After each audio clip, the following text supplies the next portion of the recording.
Hi, this is Adam, host of Chef Life Radio. Before we get to the show, I wanted to share some important information with you. According to the Burnt Chef Project, 84% of professionals in the culinary field report that they've suffered some type of emotional struggle during their career. 46% said they didn't feel comfortable speaking to their colleagues, employers, or family about it. If you're currently dealing with some type of mental or emotional challenge, don't suffer in silence 1 minute longer. Use this free service 24/7 in the U.S. and Canada by texting the word HOME, H-O-M-E, to 741-741. Or in the UK, text the word Burnt Chef, B-U-R-N-T-C-H-E-F, to 85258. And a volunteer will call you back within 5 minutes with a list of resources that you can use to get help. It's okay to not be okay.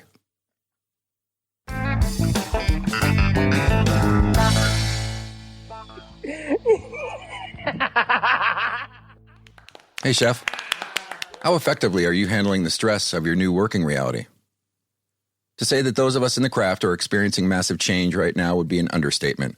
Now, don't kick my ass for being Captain Obvious for a minute, but I think that we can all agree that it doesn't matter whether you're fully employed right now, waiting for a break in the action to rejoin the team, or are engaged in reimagining what you want in your life moving forward. We're all stressed in a way that feels almost overwhelming. Whether you're stressing about how you'll cover the line today, or will your vendor show up at all, or how much education you need for that new position, whether you'll be able to afford to keep a roof over your head and food in the fridge this month, or how you're going to make it through the shift with the resources you have, the communal stress is impacting us in ways we are only beginning to understand. Yeah, it's a product of our mind, but our mind can't tell the difference between something that's actually happening right now or something imagined that may or may not happen. It's then that the brain starts to react in very old ways, producing a powerful cocktail of neurotransmitters, hormones, and proteins meant to stimulate the body. It selectively turns on or turns off genes in order to deal with what it perceives as a crisis. And then guess what? We really are fucked. Mentally, emotionally, and chemically. Now, our bodies can handle it for a few minutes, maybe an hour. But what happens if it goes on much longer than that? Don't think this is true? If you're driving right now, ignore this exercise, please. But if you're walking or sitting, pause for a moment and close your eyes. Imagine that you're setting up your station and everything is almost set. Everything's going along smooth and groovy. Plenty of mise en place, all in its place. And then you notice that you're missing something. Fuck, you think to yourself. You pivot off your station, head down the line, when over your shoulder you hear.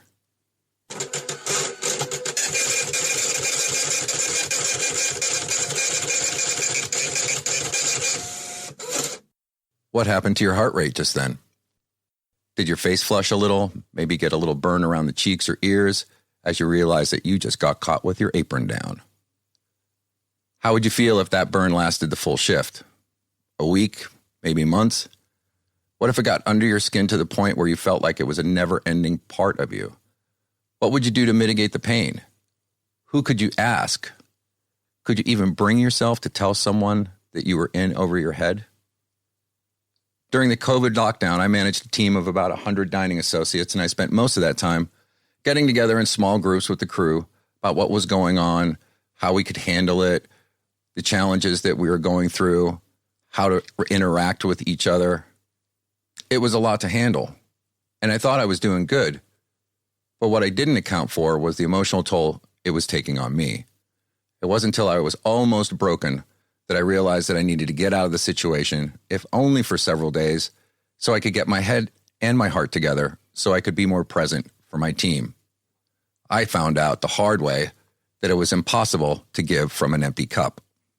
And it's tough because we don't know how to ask for help either. So like when we are lonely and we're in those moments, like, you know, I even struggle with that. I'm like, hey, I've been working a lot. I reached out to a couple people I knew and being like, all I'm doing is working. And I just needed to message you, like, can you help me break the beat? Because I'm just filling this void, you know, with work or something. But sometimes if we don't make that step and we just cycle, the thoughts and the negativity and like the uncertainty that causes so much stress, it's hard to be like, who can I reach out to? That's Chef Maria Campbell of One Degree Leadership Coaching and the founder of Philadelphia's Cooks Who Care. In this episode, we're going to speak to her about how she got through the COVID lockdown emotionally and the steps she took organizationally to pivot out to those in need in her community. Stay tuned after the break to find out how you can refill your cup consistently so that the stress of reopening, reorganizing, or reimagining your operation won't burn you or your team out.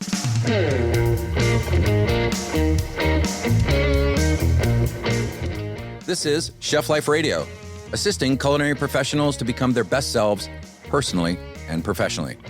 I'm your host, Adam Lamb, and over my 30-year career as a chef and hospitality professional, I've had some amazing experiences. I have also made some monumental mistakes.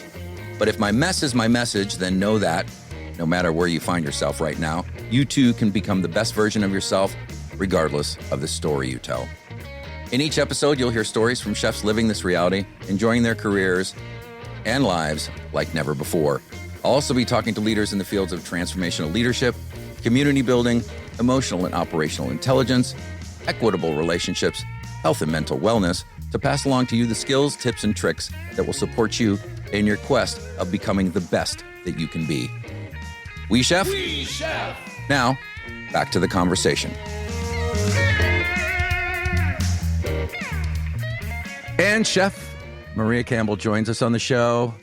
How you doing, sister? Long time no see.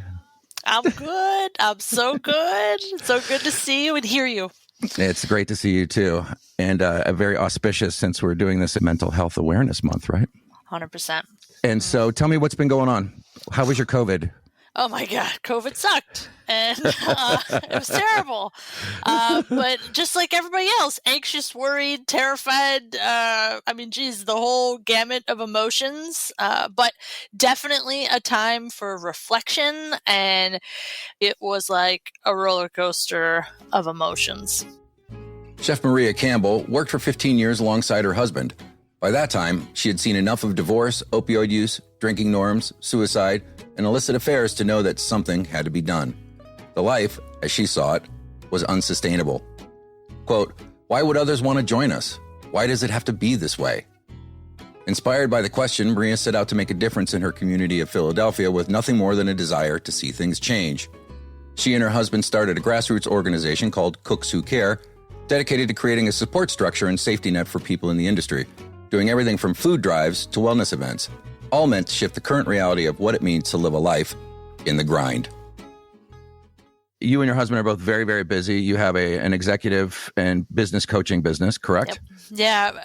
And I run it with Ed Doherty, who, we had a lot of hospitality clients. So at first, we were hanging on, just trying to keep everything together. How can we help? How can we support you? And not really seeing an end in sight. We're like, oh, this will just be a couple months. We can get through this, to being like, wow, there is no end in sight. I don't know when this is going to end, to we lost probably about 2/3 of our clients just because of the hospitality space. And we weren't surprised, to say the least. But the need was so great in our area for support, because we just didn't want to see all these businesses fail during this tumultuous time. And so is that when you found yourself kind of like going into high gear with Cooks Who Care? Oh, 100%. We were like, oh, we're going to be a membership group and we're going to do this pre-COVID. And then when COVID hit, it's like, no one can meet. We can't see anyone. I don't know if I'm going to get COVID. And I was super anxious about that too.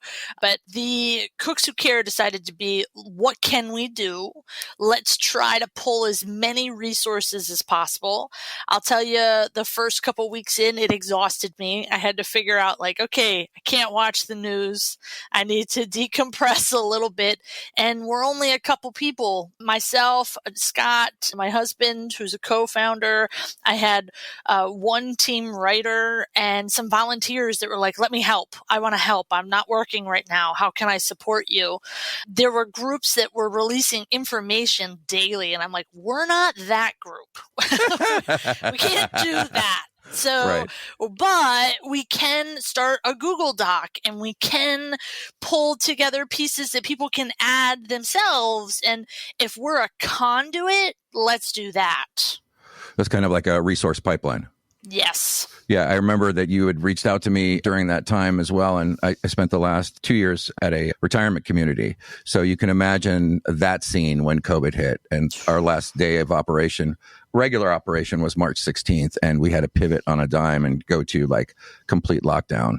And so not only do you have your crew that's freaking out, but then you've got 600 other residents who, a couple months later, they're like crawling the walls because they've been locked in these rooms and can't go out. So it was quite a time for sure. I couldn't imagine even that. Like, we were locked down in our house, but I had people and, I have a pet, and like, I just thought, gosh, that's so isolating.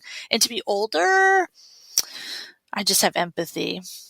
Yeah. I didn't realize how impactful the loneliness is, especially for folks who have memory care issues. Folks with Alzheimer's, they rapidly decline in the space of like no stimulation. So it was pretty intense, but I just want to make sure you and your family made it through fine. You guys didn't get sick or anything? Yep, we were very fortunate. And we just got our second vaccines. So like a lot of anxiety just shed just from that. Did you have any doubt about taking the vaccine?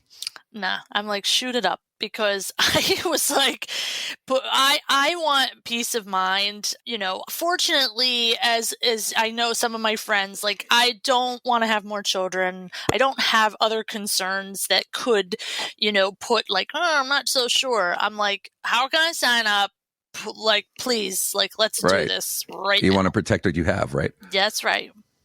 And so business fell away almost to nothing. Now you're basically ministering to a whole population of folks in Philly who lost their jobs, or maybe they're working marginally and everything dries up. And I know that the government came through pretty quickly and, made sure that people had money in their hands. But I think for a lot of us in this industry, it's like, we enjoy doing, like, being in action. And when there's no action to be found, I can only speak for myself, but, those are usually the toughest times, right? When you're dancing with the devil in the pale moonlight because there's nothing else going on, right?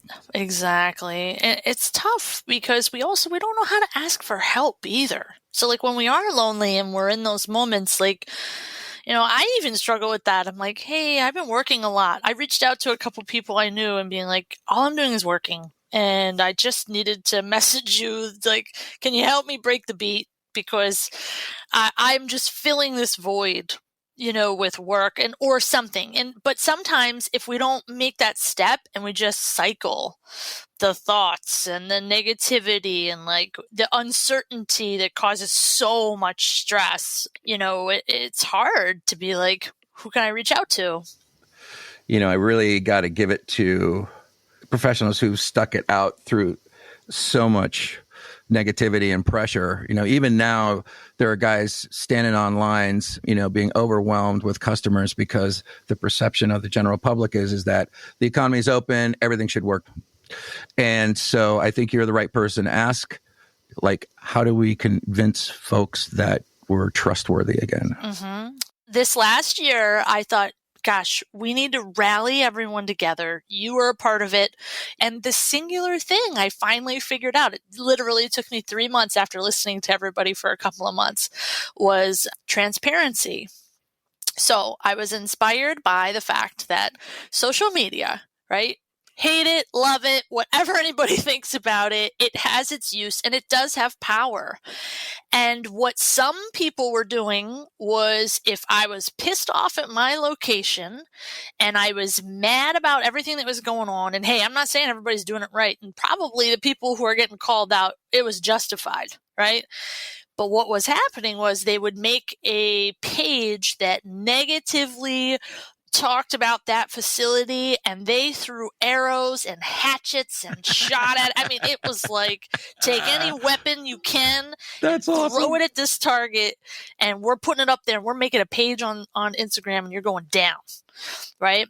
Now, the thing is when I saw that, I said, why does that work? I feel that if people are really upset about something, I think it's got to be valid. And then if there's that many people saying the same thing, like you Right. wouldn't go that far out of your way, honestly. Like, yeah, you can hate on people and say a comment, but when you like quote a story that's like, heartbreaking when I was reading some of these statements, I'm like, I don't even think you can make that story up. I couldn't make that story up on a piece of paper. I couldn't. So, but the thing that made that successful as far as, yeah, that's negative, I'm thinking, how can we use this positively? How can we use social media and do this and positively enforce this? And it was transparency.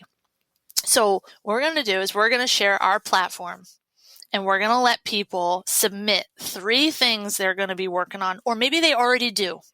That's positive. And they work hard, because what annoyed me about all of these negative spins and all this stuff is like, what about the positive ones? There's plenty of places doing awesome things and busting their ass to like make their place amazing. And so guess what we're doing? We're lumping everyone in to go, well, those bad apples are mixed in with the good apples. And now we're all bad apples because the industry is terrible. We're not having another voice. So what we're going to do is we're going to let people submit 3 things. They could pick any of the 9 problems. What Chef Maria is speaking about is a campaign that her company has produced called The New Kitchen Culture, Cooks Who Care Promise Campaign. And in it, they discuss 9 problem patterns and how to address them. Those problems are: 1, create a safe, harassment-free workplace.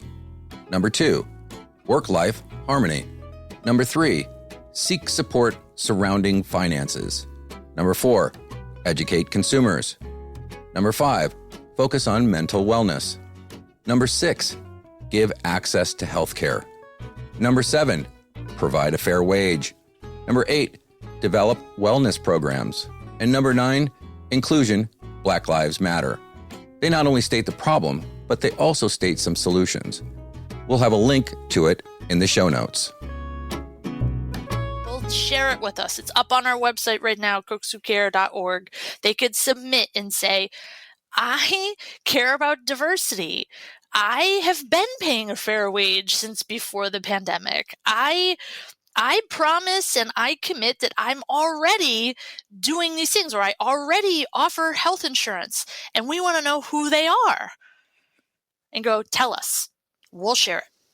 So I just want to share from your webpage, you're inviting everybody to take action in 3 specific ways. And number 1 is to be open, share your plans, your decision-making process, and your willingness to embrace new ideas.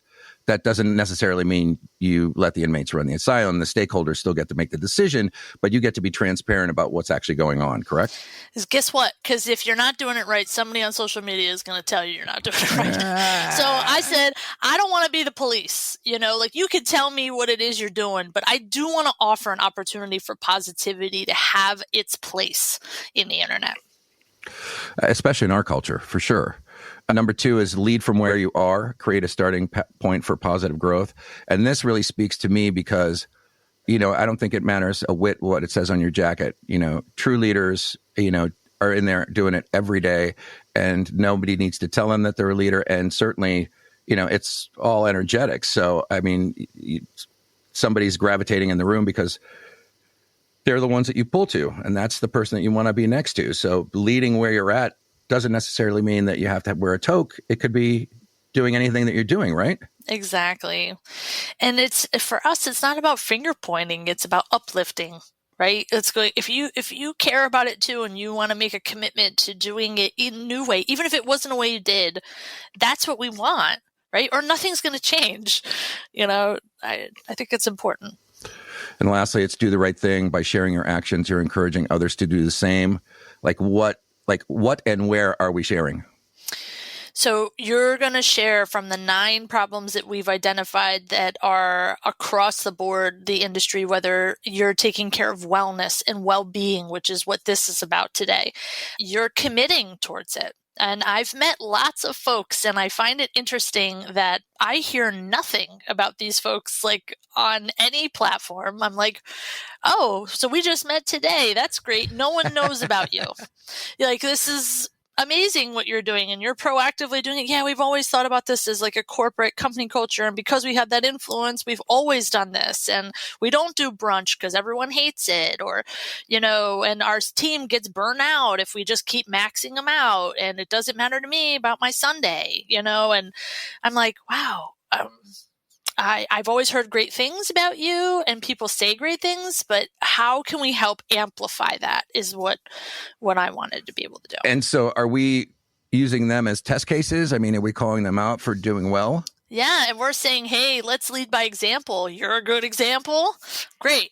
River Twice is a good example. And wherever, it's going to be all over the world. I've talked to the World Travel Association. Like, we need new leading by example. We need to pull from inspiration from places we didn't even know existed. I want to be inspired by you in your workplace, and I want to be inspired by someone in Spain, and I want to go, oh, I don't want the media to tell me who I should be praising. I want to find out for myself. And it's funny you say that, because in my experience, those who are doing the right thing where they're at are usually doing it pretty humbly. Yes. And they're not making a big thing about it. And, nobody's coming and interviewing them. I mean, there are a couple people who get to break through, but generally speaking, there's so many people out there just, doing the right thing because that's the way they think it should be done. And, exactly. I say huzzah and good on all of you, because all of us have had the experience of having a vision and an idea of like what it could be, and then having that crushed beneath the boot. That's right. You're so right. I'm so happy that you decided that you agreed to be on the show again, even though it's been many years. And I'm so excited to revitalize this particular show, because I think it's a good time to start talking about, chefs and culinarians who have been out of work, for the last year. Maybe it's a great time to reassess.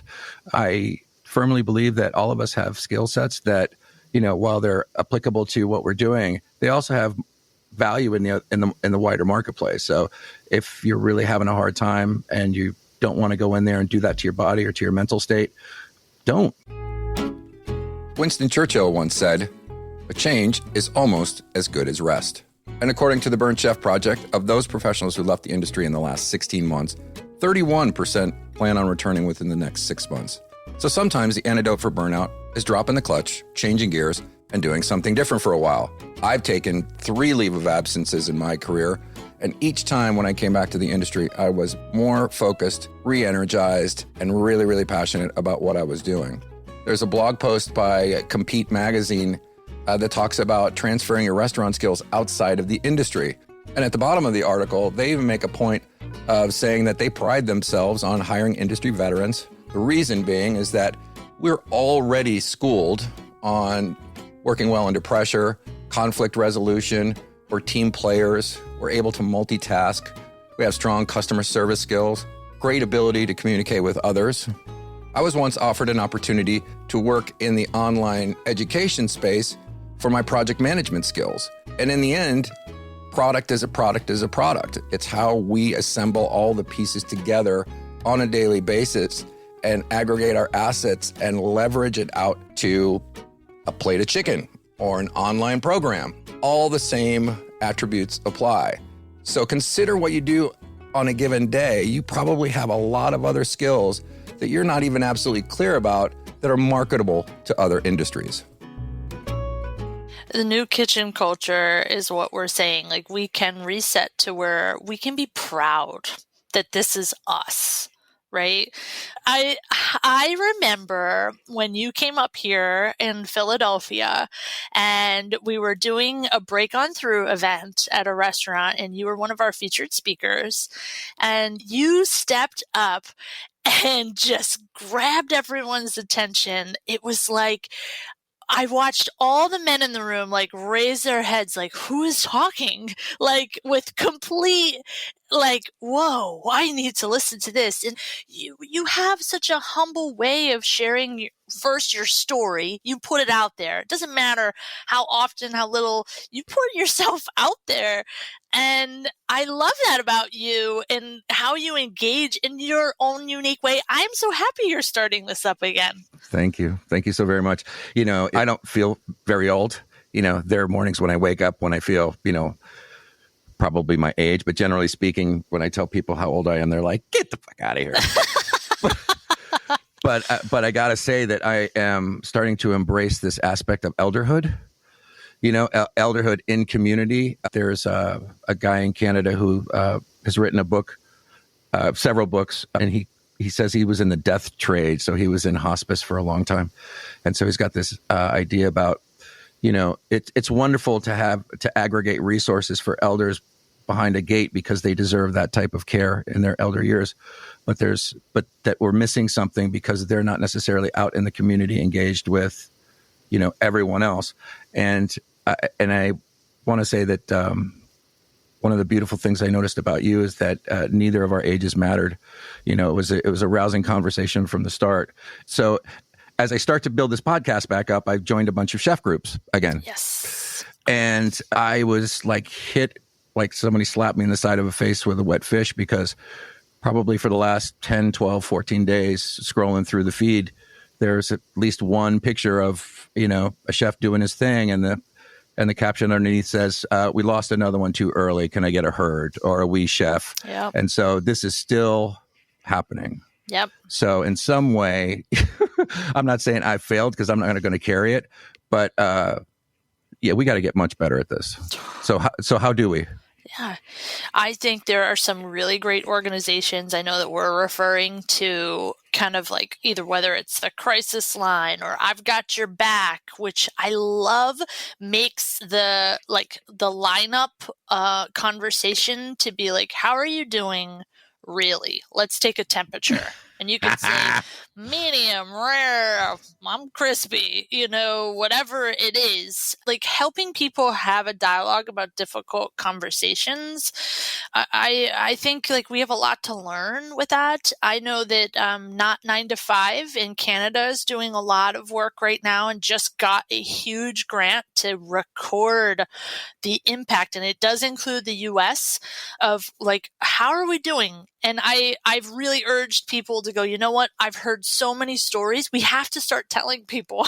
We have to show that, record this. We have to have this conversation. We have to have people fill out that survey. We have to have people speak up. And then to make a difference because, and hang the new flyer that's not the OSHA and what I have to be tipped, today or whatever the minimum wage, stuff that you got to hang up. It should right, that be whole wall. Yeah, it should be here's how you prevent a suicide, and how do we notice our team members aren't doing well? And are we building a culture that allows the freedom for us to do that? To have in our lineup to be like, how you doing? Your personal stuff actually belongs here, because you're here all the time and you can't check it at the door. Right. Yeah. It's the biggest lie we ever told ourselves is we leave our personal lives at the door and it doesn't affect us at work. And that's just that's not true. And so during COVID, it was for those who stood tall and frosty and were in service to any other group, doesn't have to necessarily be seniors, but, the garbage men, the bus drivers, people who worked in the gas stations, all these people suffered because I think we're all walking around with some form of PTSD. I broke somewhere around February and then I just had to leave and go down to Florida for a week and do a meditation retreat because, not only was I being present for myself, but I wasn't being present for my managers. And it's and then when I came back, I'm like, okay, I wasn't here with you, but I'm back and I'm all in. And then I just had to sit in the fire and just listen to them bitch and moan and complain. And, because it was all coming from pain. They felt like they had been abandoned. And I couldn't negate that by saying that their feelings didn't matter. And so it was a weird space for me to be in, but I felt really secure in that, just let it roll off, man. Just let it roll off. It's got nothing to do with you. Got nothing to do with you. So having the courage to have those difficult conversations means that you have to take yourself out of it and be present to someone else. Yeah, it's so important that you recognized that, right? Because I think that the biggest key are two things. One is awareness. If we lack awareness, we can't do anything. We can't ask for help. We can't call the crisis line. If we can't notice ourselves when we're not doing well, it's going to be hard, right? And the other piece is what you did. You gave yourself permission to do that. I think I just wrote an article about this when somebody asked me like, oh, hey, like, can you give like top 5 mental breaks that people could take? Best Served podcast asked me to. Awesome. I thought, okay. So I wrote down 5 things, but then I thought, if I don't give myself permission, I'm not going to do any of these. I won't do any of it. I'll just be like, I don't deserve, or I'm too busy, or I can't, I could fill all the words in. Oh, yes, ma'am. But I thought, I need to say that first. And then if you just make a small goal, if I took 5, take 5. I don't take breaks. Okay, well, good for you. I'm saying if you gave your permission to take 5, everybody needs that. It's good for you. It's like eating an orange or an apple, and you're just like, I gotta refocus my energy. And even if it's doing nothing, just looking up at the sky or just getting the air on you, do that. And so do you think that love has any part in our new kitchen culture? 100%. I love that question. Yeah, it does. Right. And I think that people who are open like yourself, and it takes a certain kind of composure to be like, I'm putting myself out there and I'm going to hear your feedback, whether I like it or not. It might not be something I want to hear, but if we're okay with hearing people's perspectives, and we're okay to hear that, like, hey, they're not having a great day, and it's not your fault. It's like, we don't have to take the ownership of it. It could just be like, that sucks. Yep. Right. Yep. Just being empathetic. That's it. Yeah. And sitting alongside each other, right? Like, we've gone through so many processes of grief that I feel we can be compassionate for people and not have to go through the same exact experience. We don't have to go through the same life experiences in order to connect. We just have to be able to sit alongside each other and go, I see you. Well, that is so powerful, because it's so typically in work environments, people are sitting across from one another, right? Which can sometimes be confrontational. And one of the tricks I learned from a relationship coach that my wife and I were working with pre-COVID was, when there's stuff to talk about, you sit side by side. And I always wondered why, when we were driving, that kind of like you're in motion, moving forward, sitting side by side, and all of a sudden there's nothing we can't talk about. And so that side by side thing, I think, is really powerful, because you can feel like I can feel you sitting next to me in a way that's supportive. That's beautiful. I always get Scott always says to me, everywhere we go, I'll talk to a random stranger and all of a sudden they're sharing their personal stuff with me. And he's like, do you know them? I'm like, no, I just met them. And I have no idea, but I'm open enough to make eye contact with people, which some people don't do, but there's something about just like being open. Like, I firmly believe that I'm supposed to be in any given place that I'm supposed to, and I don't know what's going to happen. And then when something does, I just let it be, and I'm like, okay, hey, nice to meet you. Oh, your sister just passed away. I mean, I don't even know how anybody tells me the most random thing, and then I take it for a second. Like, I think there's power in that. Like, just being alongside someone in their sadness or their whatever, you can just be with somebody. Like, I think that's all anybody really needs sometimes. It's like, they don't need advice. They don't want to know how to change their problem. They just want to be heard. On the Cooks Who Care website, towards the bottom of the page, there's a really powerful paragraph that states, "We introduce new healthy habits to the food and beverage industry, which comprise of employees and independent employers in 4 categories: food, fitness, finance, and stress relief. For them, it all comes down to one word: health, or the lack of it." Speaking to Chef Maria, I come away hopeful for our craft and fraternity because of professionals like her and her team of volunteers doing what they can, where they can, as often as they can, for no other better reason than they see the need. I don't know about you, but my takeaways from the conversation are, number 1, it's okay to not be okay. Number 2, be transparent, always. Number 3, give yourself permission to be X, mad, sad, whatever. It's when we cover the shit up that the problems start. Number 4, take as long as you need in order to refocus your energy. Number 5, be in service to someone else. And number 6, finally, let the love in. You can find out more about Chef Maria Campbell at facebook.com/Cooks Who Care or cookswhocareinspire.com. Please check out the show notes. We've got plenty of links to her website, some free PDFs to download. That's our show. Thanks for listening.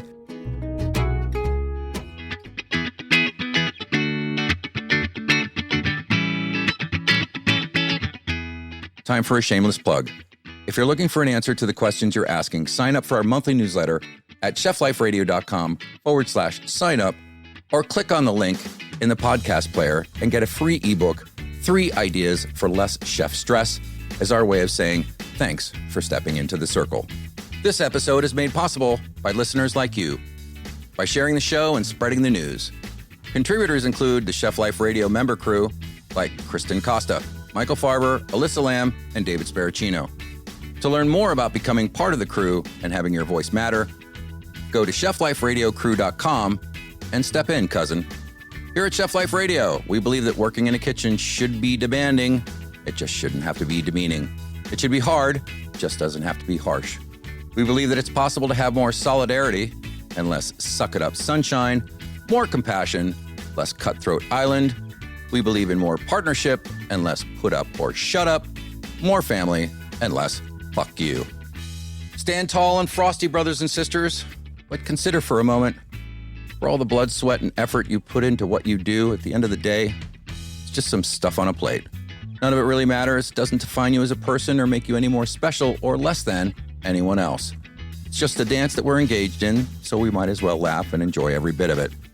Or didn't you know that the purpose of your life should be to enjoy it? Like it, Hefe. I fucking love it. I am humble. Goddamn, the glory box I don't live on now. Reach out to the show at facebook.com/Chef Life Radio, Twitter at Chef Life Radio, Instagram at Chef Life Radio. Visit the website at chefliferadio.com. Subscribe to the podcast at any of the major podcast directories. Please take a moment and give us a thumbs up and write a review. It really does help spread the news. Thanks for listening. Until the next episode, be well and do good. This episode was produced by me, Adam Lamb, edited and co-produced by Thomas Stephenson for Foodworks Media. It was recorded in the Basement Bunker studio in Bartow, North Carolina.